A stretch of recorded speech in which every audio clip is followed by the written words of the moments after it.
Miami-Dade County, the 305, home to such cultural influences as Pitbull, DJ Khaled, and the biggest boss, Rick Ross. This year, it is also home to another American cultural touchstone, the College Football Playoff National Championship Game. The city of Miami not only had the privilege of hosting its historic Orange Bowl only a few weeks prior, but the birthplace of copper-toned suntan lotion is no place for copper, or even silver, as only one champion can be crowned. For the mighty Miami Hurricanes playing as the hometown team, a new storm has rolled in from the Midwest, 150 years in the making, and yet still only two, as Curt Cignetti's Indiana Hoosiers have written their names into the history books. This is the Claw State CFB podcast. I am Josh, and my two partners, Vasista and John, will be with you right after this. Why does everyone in the Big Ten become Iowa? Everything evolves to eventually become a crab. Ryan Day wanted the crab fight. This team has two claws and it wants to snip at you with them. He will play like the crab if he feels threatened. We're all fitted up for the national championship game. Indiana pulls off a 16-0 season, first of its kind. They beat Miami 27-21. And I guess everyone is happy, right? The Death Star has been blown up. I mean, not that Miami was the Death Star. It's like India. Okay, before we even jump into this, is it weird that Indiana was not the underdog in this game, but like was the underdog in like people's hearts? You know?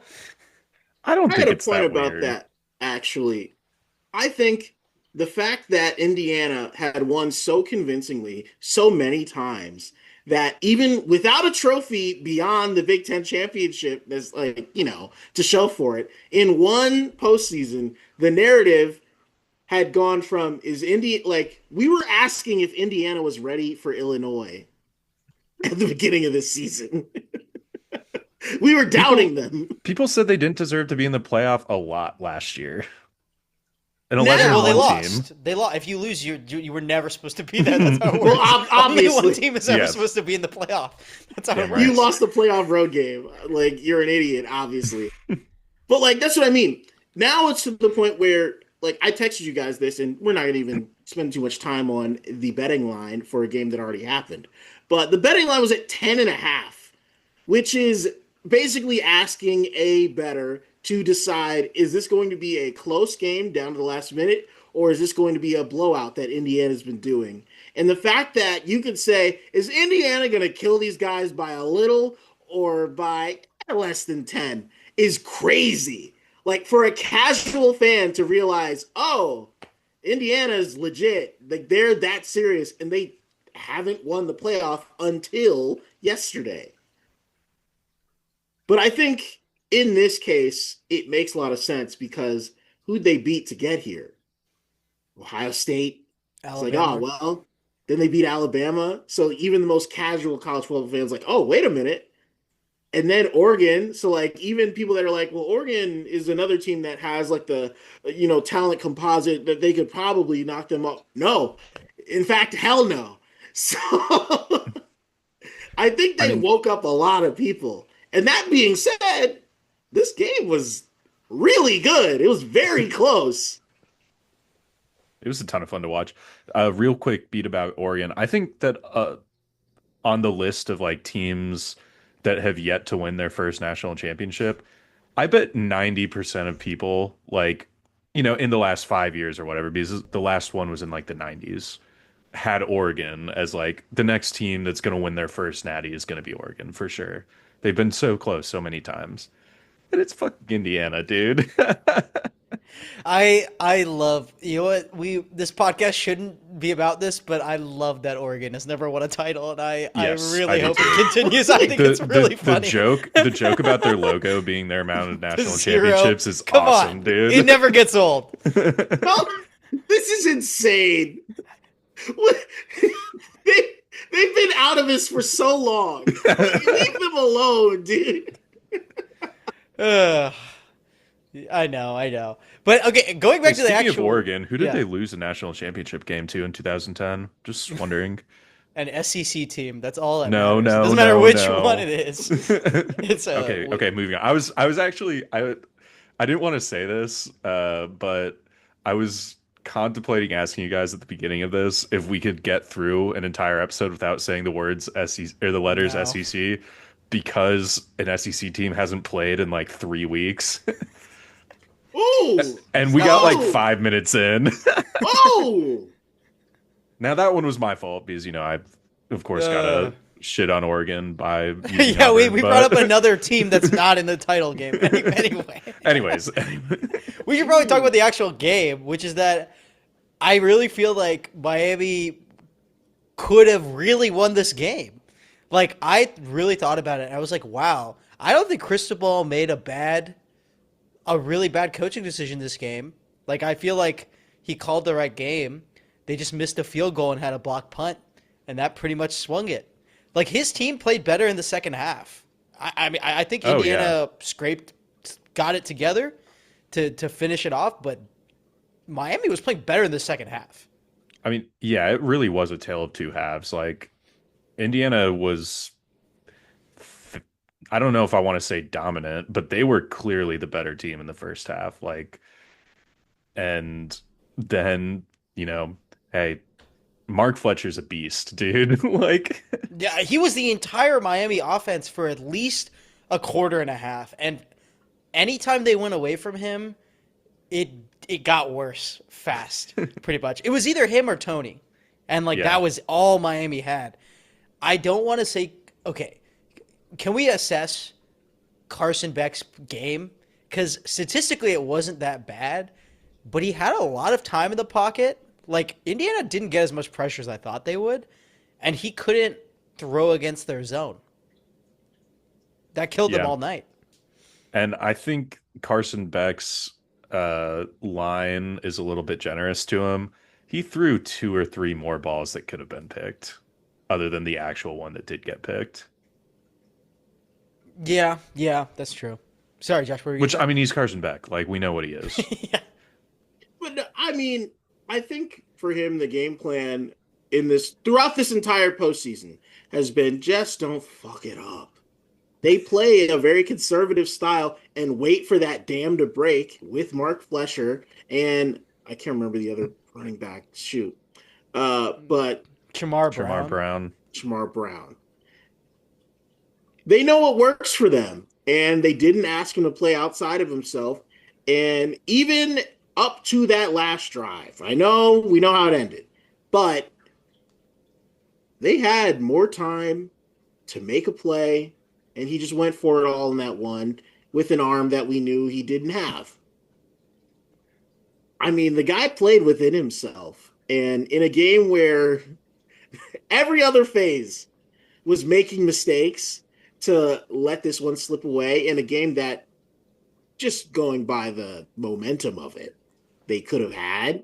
Like, I feel sort of bad for Carson Beck, not just because he threw the interception and that's what we'll remember, but like, out of all of this, him playing within himself allowed this to be close.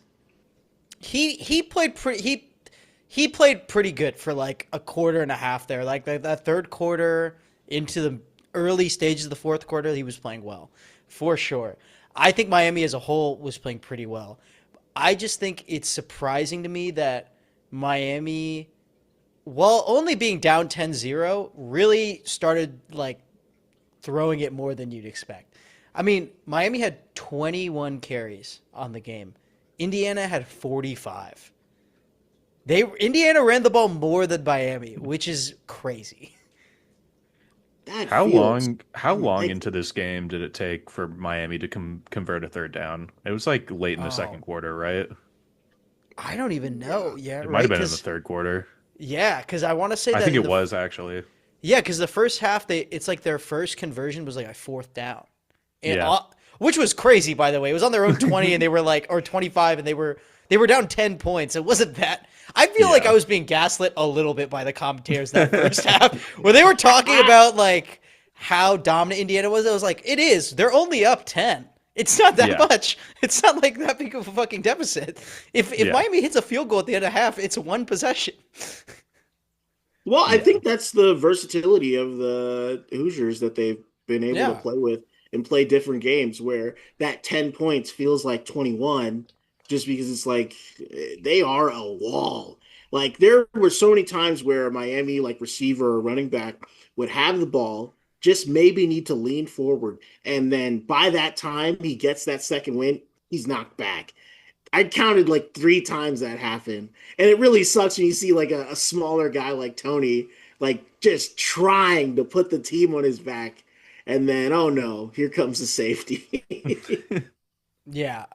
And on that note, Miami's offense played pretty bad in the first half. Their defense played pretty good in the first half. I thought their defense played way worse in the second half, probably because they were on the field a little bit too much.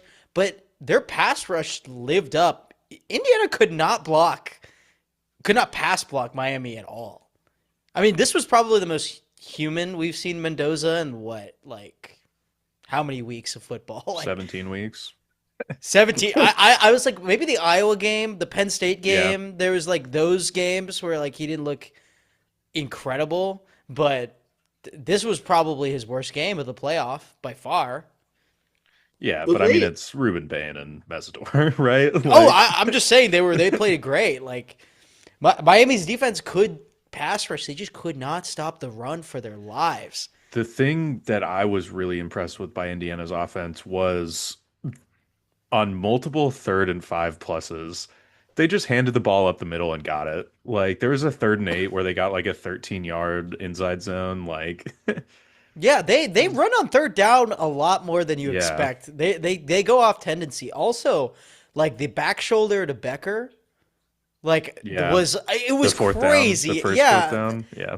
There was multiple conversions where they were throwing back shoulder fades. It's like my least favorite play to rely on, but they converted it every time. That was a hell of a catch. Put your retirement plan on that catch. Like it was always there.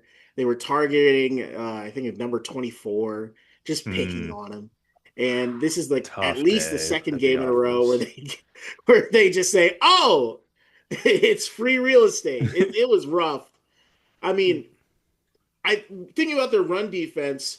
I know the 49ers had an issue with that, where they had this really aggressive like front 4 pass rushing unit, and they just sold to get down in their passing lane. So in intermediate like yardage situations where it's 3rd and 5 and you could technically run it, but you usually don't, they just sell out on getting upfield, and then oh shit, there goes the running back on a draw or something like that.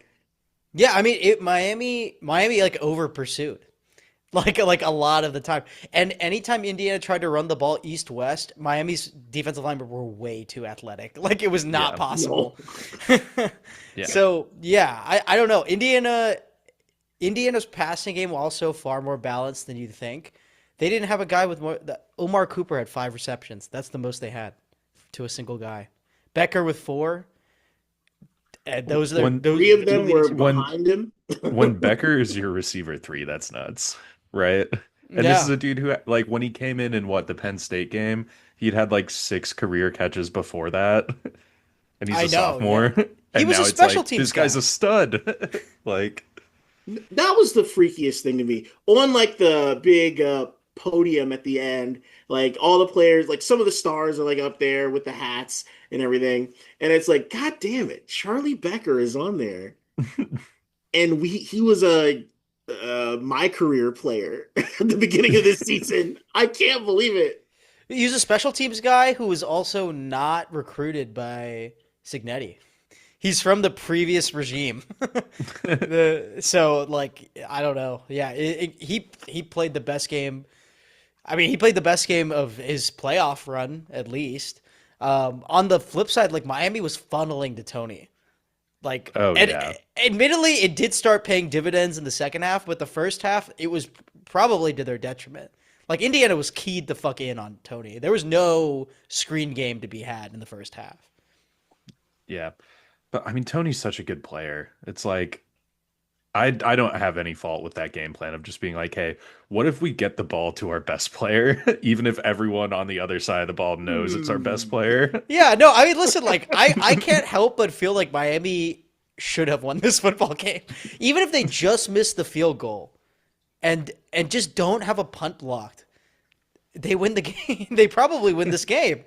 If I'm Miami, I'd feel horrible. I Yeah. mean, this is a senior team as well. So, I mean, I don't think they don't have a lot of people coming back, do they? Well, I think Tony's coming back, He's right? a freshman. Yeah. Fletcher's coming back.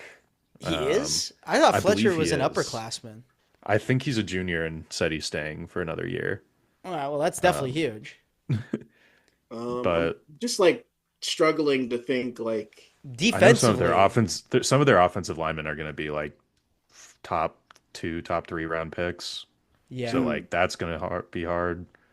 Both the teams are, I assume, are pretty much losing a lot Yeah, holistically. I think Miami's probably losing more on the defensive side of the ball, but still, you know, g- it doesn't fucking matter. You it won the doesn't matter. championship. Who Yeah. gives a shit? Yeah. I'll say this. The closest thing to a draft that we have in college football is that a ton of top guys have been in the transfer portal for a while now.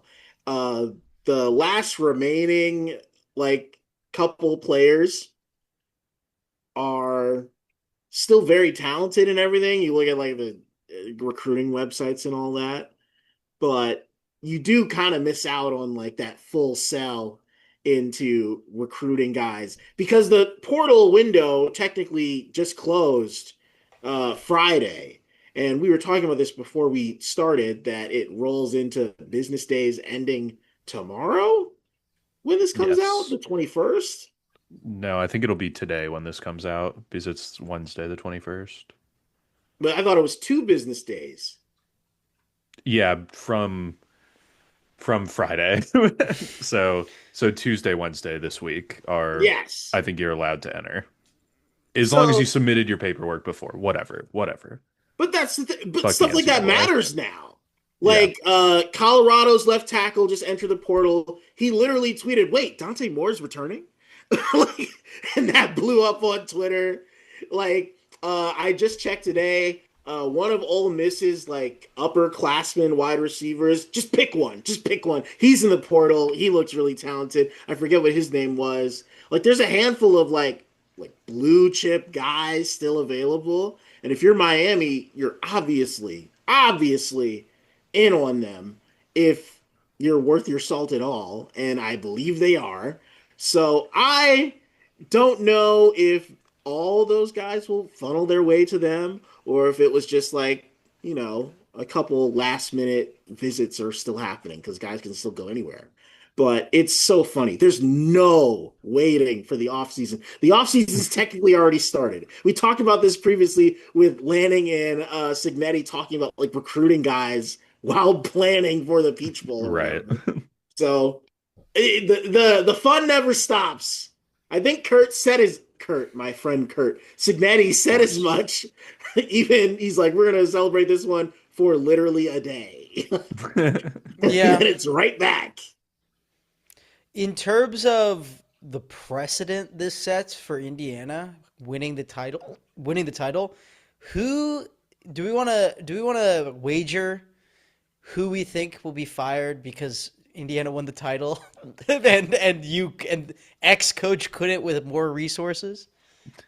This Indiana title run, it was awesome. I find it very hard to believe it's like a recreatable thing because they're the first team in like I don't know how many years that would break like the blue chip ratio of It's like the how many, first in like the BCS era. Like yeah. So what, 20 plus 25 Yeah. years? yeah.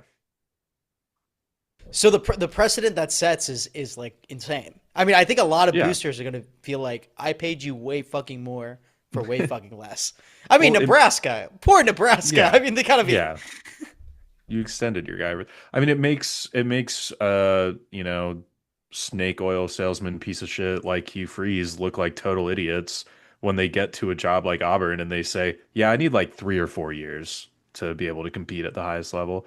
And it's like I'm not saying that every school is capable of doing what Kirk Cinetti has done. There's he's one of one, right? Like, but it's like if I'm like in the athletic department at any school that like cares a lot about football, I'm saying, hey, cool, like you need time to build it your way and get your development right. Cool. You better give me some results within 4 years. Like, which is how it's been for a while. I guess maybe you need to shorten that window to 3 years or something. Because the 2 year turnaround thing for a place like Indiana, it's never gonna happen again. Well, I guess it could happen again. It just happened right in front of our faces. This will probably never happen again. I do When like is that we can. Northwestern gonna win a championship? Maybe once their admission standards change, if that still matters. But I do like that we can throw a little cold water on this. Like Indiana didn't just go to the championship and run away with it like they did in their previous two games. Like there was definitely like a talent level that they just can claim to be far and away above with actual execution and not, projecting. So having it come down to you need to block a punt, you need them to miss a kick, you need to have maybe a 50-yard field goal from maybe young kicker. You need to have three games go your way in the postseason. Like I think title runs will have to be recontextualized. I think there's the dumb guy way of looking at this and saying like, if you don't have a trophy, then you fell short. Like I get it, but I don't know, man. Some guy had to play Ohio State on their side of the bracket and lost. And maybe you shouldn't get blown out of the Rose Bowl. Sorry, Oregon again. But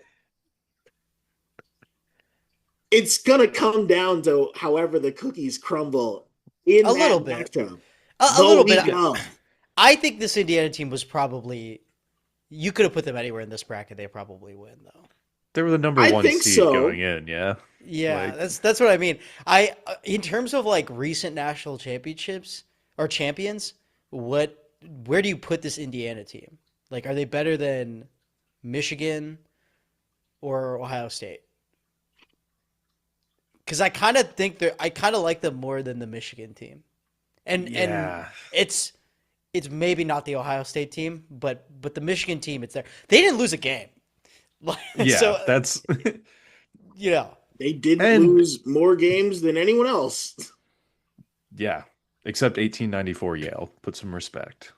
Um Yeah, I mean, with the Michigan team, it's like they won one additional game than them, and have an offense that's capable of passing the ball. They don't have fucking nine as their quarterback, and but Ohio they State didn't last cheat. year, Also, they didn't cheat during the season. we don't know Remember that that yet. one? Yeah. I don't know. I'm like I can't. This Indiana team is crazy because like it feels like they were not the less talented team. They had a 5'9" corner out there just mugging people. They had a like you know what I mean. Fucking You- cons, dude. Actually, to go back to the game, what was was it O'Connor Ethan O'Connor the quarter on Miami? Holy shit! In that second half, Indiana just targeted him. They said Yeah. I something at didn't want to halftime. say They're his like, name. I didn't want to say his name. I don't know, leave him alone. It's been rough. if they called this, I mean, they were letting the DBs like punch receivers in the face in It this was game. sick. Like, I liked it. I liked it. That's how a championship game should be called. But like, seriously, if they were calling the game like normally, O'Connor probably has like 3 more PIs on him in the game. Ugh. I want to give Kurt Signetti a lot of props because we don't give that guy enough props on, any show. The timeout immediately before Beck's interception to end the game, like I thought that was dumb when I saw it happen. Like before the play happened and he called the timeout, I was like, man, there's a lot of time left and like they're not really in like the red zone yet, right? Like you might need this. And no, it was just a perfectly executed call timeout, talk to the boys, be like, hey, Carson Beck is going to throw an interception because that number in his stat sheet's a 0 right now. It has to be a 1 by the time the game's over. Like I just We're so mean to him. It's so funny. Like it's so funny. I said I It's felt bad for him, and you all made a face at me. yeah. he's The dude he's, got Don't he's feel $4 sorry million now. to drive a Lambo around Miami for a year. I don't give a fuck. The yeah. it's also we should note the Keelan Marion, the receiver on Beck's interception, said it was his fault. He said it was like an option route where, based on the coverage, he was supposed to turn a different way. That's why the ball was like 20 yards out of place, is what the receiver said. Now, I don't know if that's covering for your quarterback, but why would you do that when he's going to the NFL? Anyways, Yeah, I'll take his word for it. I mean, I believe that. I just like another form of gaslighting to the game is just them talking about Carson Beck and they're like, he's the ultimate winner. Like I was just like, Yeah. all right. I mean, I guess like he's been on teams that won technically. Like I'm like, hey, I don't know if you've been watching, but I'm not taking away his He played him good. strutting into the end zone against Ole Miss. He'll have that forever. yeah, Yeah. he will. Speaking to go back to the Signetti thing though, speaking of some of the timeouts he took, the 4th and 5 QB draw, the timeout right before that, I was like not sure if I agreed with the call to go for it because it was what 24-21 at that point, right? No. No. It would have put was, them up 6. I remember that distinctly. It was 17-14. They were looking at 20-14. Okay, yeah, it if would they have been got a field goal. 20-14, right? If they took the field goal, they decided, and they have the field goal unit out there. They call timeout. Yes. Which I was like, that was a little crazy. And then he Yeah. went out there with to go for it, which I thought was a crazy call. And the QB draw, honestly, Miami missed some arm tackles on it. Like they had a chance. Yeah. Like it almost backfired. It was this fucking close. But just spectacular play by Mendoza, dude. Yeah, no, I mean, he's the Heisman for a Like- reason. That's what I was saying. He had his Heisman moment after the ceremony. Yeah. Like that was Yeah. like I remember when he won. I'm like, I guess that makes sense, sure. And then he's like, here's why. Yeah. Yeah, I no, mean, for sure. that the shot of him stretching over the goal line is going to be like, could you imagine if this was like 20 years ago, the Sports Illustrated cover of that? Like, that'd be sick. Yeah. That would be hung on the wall across millions of Indiana fans' house. I mean, it it's still the will. thumbnail for this video. I'm just letting you Damn know right. right now. Yeah, very Elway like. That's what it felt like. He was a little John Elway. I could never find a comp for him because he's so clumsy looking, but he's pretty good. Like you know. Oh, he's pretty good. you Yeah, said. he's great. He's great. Yeah. Not as good as I'm Carson like- Beck, but you know. I'm flipping That's through the Rolodex of quarterbacks to compare him to. He's big and he can run. I would never call him an athletic runner, but he is like big and strong and can run downhill. And he's got a good arm and he's smart. But I would never say he makes like, you know, fucking bullshitty Patrick Mahomes plays. Like, you know what I mean? Like he doesn't do shit like Yeah. that. He doesn't throw off. He's just like very sound fundamentally. Like, so he's hard He's to. a- he's a he's hard Broncos worker. legend Coach's son. Paxton Lynch, if he were good. Yes, if There we Paxton go. Lynch was way better at football, yeah. Let's hope that he has a much better NFL career than Paxton Lynch. Let's just say that. I mean, it's the Raiders. I don't. yeah. It's nice. Well- We're all wearing collars, so we can go.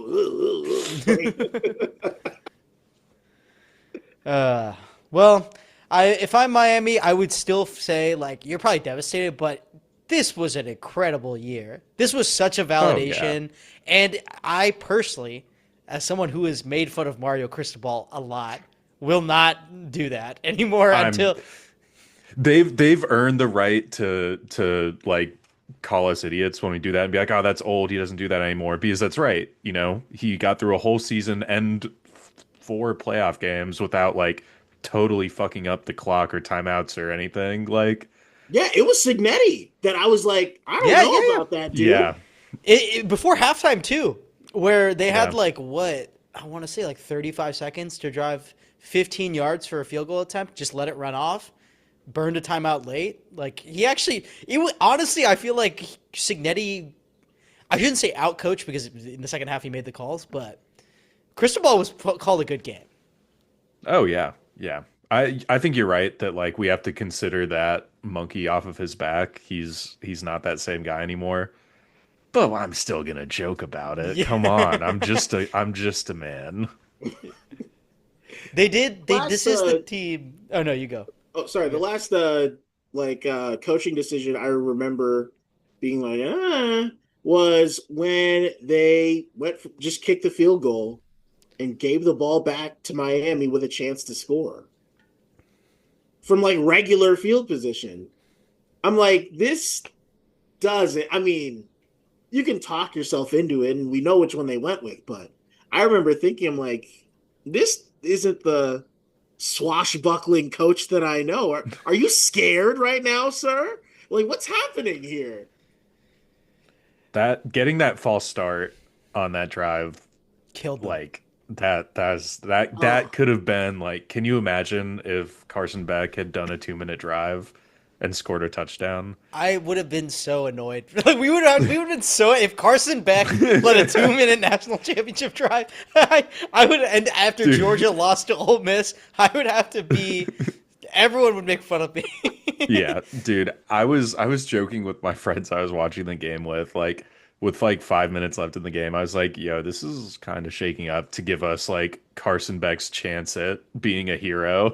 Yeah, and immortality. And I know. it happened, and he was still Carson Beck. God, we are shitting on this dude Yeah. so hard. Oh, whatever. It's okay. He's Had a great he's season. fine. Yeah. I mean, Went to kind the of. national championship. Could have won. Didn't. Yeah. Yeah, I on like at least the critical note, that false start, that 2nd and 1 false start. I know that this was technically like the mathematical right decision to make, but I agree with what Miami did. Technically, Miami is supposed to intentionally jump off sides to then reset it to first down, because then the clock plays out in your advantage. You get the ball back. But Miami just decided to try and stop them on 2nd 1. I mean, obviously worked out for them. But what would you guys have done? I would not intentionally jump off sides. No, I would not. You do could that. not pay Fuck me to no, do dude. that. Because then like Indiana scores a touchdown. Like that's just what happens on that drive if you do that. And it's not even like the situation you see pretty often in the NFL where it's like, oh, you just stand there and let them score because it's a 2-score game then. Like so Yeah. that would make no sense. I can't abide that. I'm not sure what I would do in like I remember in the AFC Championship, Chiefs Ravens, there was a situation like that where I believe Roquan Smith, shout out Georgia guy, he like intentionally forced a encroachment or offsides penalty and reset the downs for the Chiefs so that the Ravens could have a chance to get the ball back. I don't believe it worked out. Not in the game overall, but I think in that drive either. But at the time, it was like, whoa, 300 IQ, Roquan Smith, that's what a veteran does. And I remember thinking, I'm like, I would never have the stones to do that. I can't. I'll just sit on my dumb guy stool, dude. Like I'm not gonna do it. Yeah, I don't believe in analytics that much. Like I would just say no. Try and stop them. But, I do. I do believe in analytics, like maybe to a fault. But at the same time, I just know I don't have the heart of a champion that would allow me to say, this is the decision I'm making and I'll live with it. Well, let's be honest. Cristobal, no one even suggested that to him, nor did he even think of it. Like, let's be honest. This was not something that he made a call. Caveman Cristobal said that we're going to stop them. I saw Michael Irvin sprinting from his Coke corner on the sideline to Mario to be like, yo, you got to jump off sides right now. That definitely happened. God, bro. Actually, can I point out another thing that really annoyed me on the broadcast? Is right before Miami took the field on their last drive, Carson Beck standing there on the sideline and fucking Michael Irvin is talking. I'm like, Why is Michael Irvin at all close to the quarterback? I would be like, get the fuck. If you are not a coach, leave right fucking now. You're not talking to my quarterback before this drive. Yeah. Michael Irvin probably said to fucking throw it deep, and that's why he What do threw you an think he was interception. like? He's like, dude, the U is back if you throw it deep right The now. U. No, he said you were selected for a time such as this. No weapon formed against you shall prosper because you have been ordained to. Bible verse, Michael Irvin. Yes. But no, I was like, why are they letting him talk to him? That would be like if Matthew McConaughey was talking to fucking Arch Manning before a game-winning drive. What the fuck are you doing here? Like, leave. No, I want it. I want it. Let me hear Matthew McConaughey. What's my head coach going to tell me that he didn't drill into me for an entire season? Let me clear the mechanism in here. Listen, man, you can go in there. You can throw that ball. It'll go wherever it wants to go. Let me get back to earth. Let's get grounded. Let me hear what Michael Irvin that's grounding. and Gilly